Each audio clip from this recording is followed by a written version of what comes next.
Perú. De Velasco a Boluarte. En 1968, el Perú vivió un acontecimiento crucial que transformaría su rumbo. Un golpe de Estado encabezado por el general Juan Velasco Alvarado derrocó al gobierno democrático de Fernando Belaúnde Terry. Lo que comenzó como una promesa de reforma y cambio estructural rápidamente se convirtió en un gobierno autoritario, cuyas decisiones marcarían la política peruana por varias décadas. Este es el comienzo de una historia de inestabilidad, crisis políticas y económicas, y un largo camino hacia la democracia que sigue evolucionando hasta el día de hoy. El golpe militar de 1968 y la era de Velasco.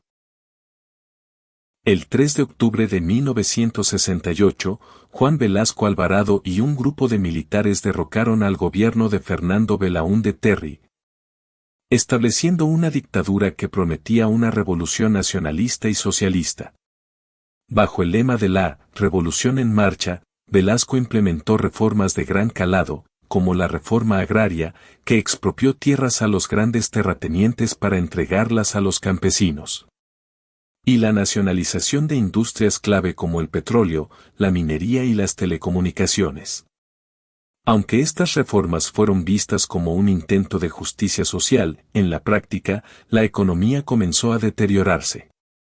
La agricultura fue desorganizada por la falta de apoyo y control, y las industrias nacionalizadas no lograron ser tan productivas como se esperaba. La represión también fue una constante, se restringieron libertades civiles y políticas, y cualquier oposición fue severamente castigada.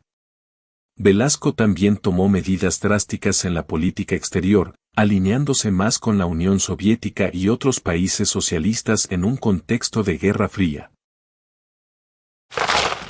La transición. En 1975, después de casi 7 años de gobierno autoritario, Juan Velasco fue derrocado por un golpe de Estado liderado por su propio ministro de Defensa, Francisco Morales Bermúdez. Morales Bermúdez se comprometió a iniciar una transición hacia la democracia, pero mantuvo muchas de las estructuras autoritarias del gobierno anterior.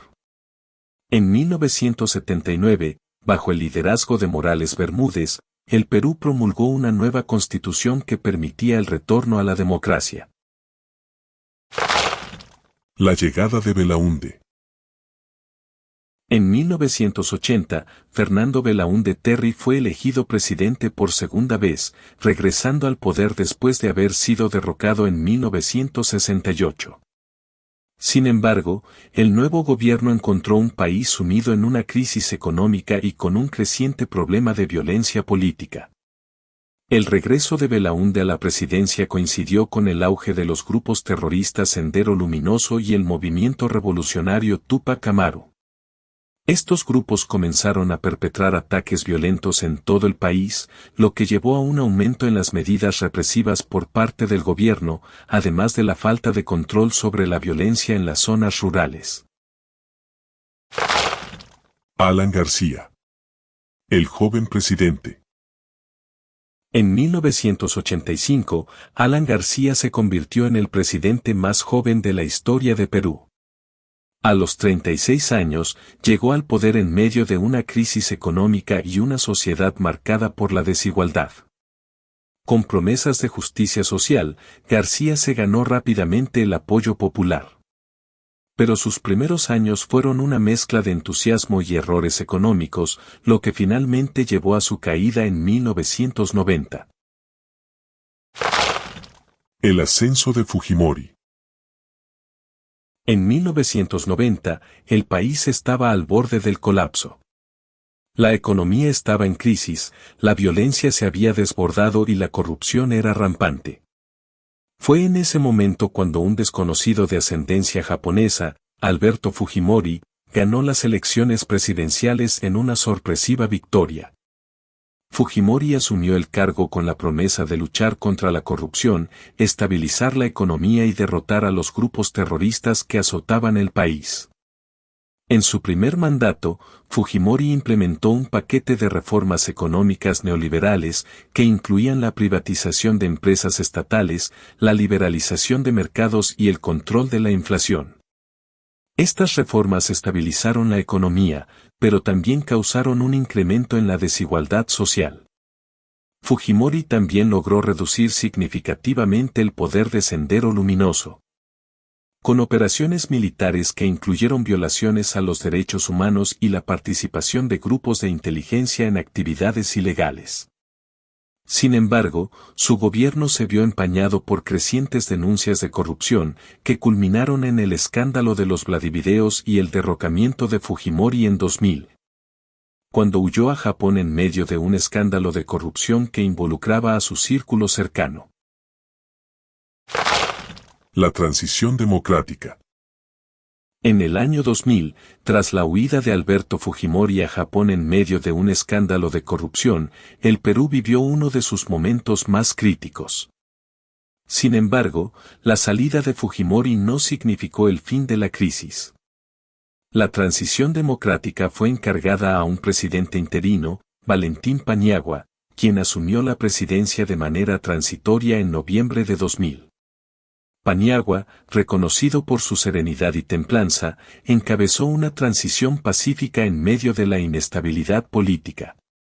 Durante su mandato, se convocaron nuevas elecciones generales en 2001, restaurando la democracia, y Paniagua se comprometió a reforzar el Estado de Derecho y recuperar la confianza en las instituciones.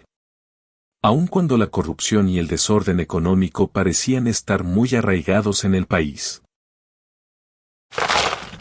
Toledo. La promesa de cambio. En 2001, Alejandro Toledo, economista y líder de la oposición, fue elegido presidente en un contexto de gran expectativa. Con una retórica de lucha contra la corrupción y la promesa de una nueva era de crecimiento económico, Toledo logró recuperar la confianza popular. Sin embargo, el gobierno de Toledo también enfrentó dificultades. Aunque las reformas económicas impulsaron el crecimiento del país, la pobreza seguía siendo un reto constante. Además, su administración enfrentó varios escándalos de corrupción que erosionaron la popularidad de su gobierno y terminó con su salida en medio de una fuerte polarización política. Alan García. El retorno. En 2006, Alan García, quien ya había sido presidente en la década de los 80, regresa al poder con una promesa de modernización y desarrollo económico. Esta vez, bajo un enfoque más pragmático, García apostó por una política de libre mercado, atrajo inversiones extranjeras y promovió la explotación de los recursos naturales del país.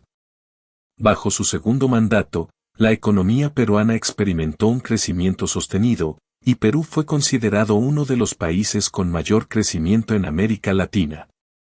Sin embargo, este crecimiento estuvo marcado por la continua desigualdad social y las controversias sobre la explotación de recursos naturales en territorios indígenas, lo que generó protestas y tensiones sociales.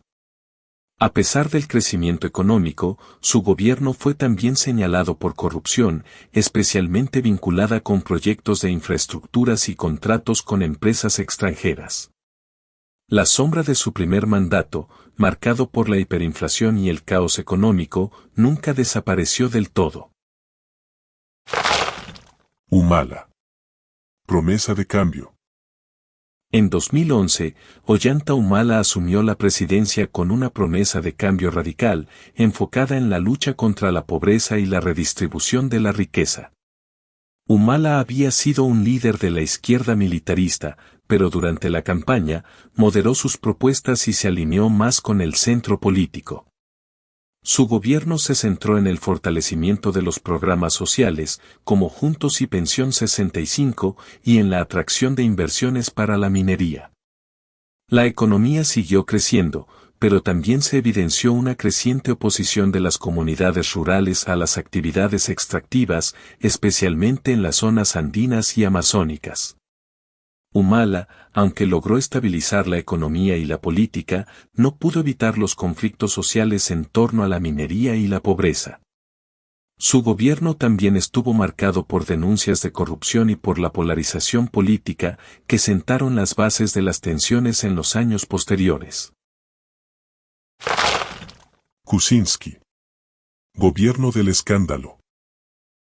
En 2016, Pedro Pablo Kuczynski, conocido como PPK, asumió la presidencia prometiendo continuar con las políticas económicas de libre mercado, pero con un enfoque más técnico y profesional. Sin embargo, su mandato fue corto y estuvo marcado por un escándalo de corrupción que involucró a varios de sus colaboradores. A pesar de sus esfuerzos por atraer inversiones extranjeras y promover el crecimiento, Kuczynski fue destituido en 2018 por corrupción, acusado de recibir sobornos de la empresa Odebrecht.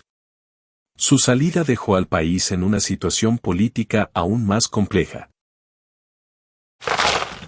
Vizcarra. La sombra de la corrupción. En 2018, Martín Vizcarra, quien era vicepresidente, asumió la presidencia tras la destitución de Kuczynski. Vizcarra se presentó como un presidente anticorrupción, impulsando reformas políticas para reducir la influencia de los partidos tradicionales y luchando contra la corrupción. Sin embargo, su gobierno también estuvo marcado por constantes enfrentamientos con el Congreso, lo que culminó en una serie de disoluciones parlamentarias y una gran crisis política. A pesar de su popularidad inicial, la crisis económica y la creciente oposición llevaron a su destitución en 2020, un proceso que sumió al país en aún más inestabilidad. Manuel Merino. Paso fugaz. Tras la destitución de Martín Vizcarra por el Congreso, Manuel Merino pasó a ser presidente del Perú, pero solo por 5 días, del 10 al 15 de noviembre de 2020. Su llegada al poder fue ampliamente rechazada por la población, que salió a protestar en todo el país. La represión de estas manifestaciones dejó 2 jóvenes muertos y decenas de heridos, lo que generó una fuerte crisis política. Ante la presión social, Merino renunció y fue reemplazado por Francisco Sagasti como presidente de transición. Sagasti. Gobierno de emergencia. Al renunciar Merino, el Congreso eligió a Francisco Sagasti como presidente interino. Su gobierno se centró en restaurar la confianza en las instituciones democráticas y manejar la crisis sanitaria provocada por la pandemia de COVID-19. Sagasti, reconocido por su perfil técnico y conciliador, trabajó para manejar la pandemia, promoviendo un proceso de vacunación masivo. Sin embargo, su mandato también fue efímero y estuvo marcado por una creciente polarización política. Castillo. Gobierno de la desestabilización. En 2021, Pedro Castillo, un maestro rural y sindicalista, ganó las elecciones presidenciales con un discurso de cambio radical y la promesa de una nueva constitución. Sin embargo, su gobierno rápidamente se vio sumido en la inestabilidad política, enfrentando acusaciones de corrupción, incapacidad para gobernar y una creciente polarización social. La crisis alcanzó su punto máximo en 2022, cuando Castillo intentó disolver el Congreso y gobernar por decreto, lo que provocó su destitución y encarcelamiento en un golpe de Estado fallido. La reacción popular fue de grandes protestas y disturbios. Boluarte. Gobierno en crisis. Tras la destitución de Castillo, su vicepresidenta Dina Boluarte asumió la presidencia. Su mandato ha sido marcado por una continua crisis política, con protestas masivas exigiendo su renuncia y reformas políticas profundas. En 2025, el Perú sigue atrapado en un ciclo de crisis política, donde la desconfianza hacia el gobierno y el Congreso es cada vez más profunda. El país, aunque estabilizado económicamente en algunos aspectos, enfrenta una gran crisis social y política, sin una solución clara a corto plazo. Desde el golpe de Estado en 1968 hasta la crisis política en 2025, el Perú ha sido testigo de un largo y complejo camino hacia la democracia.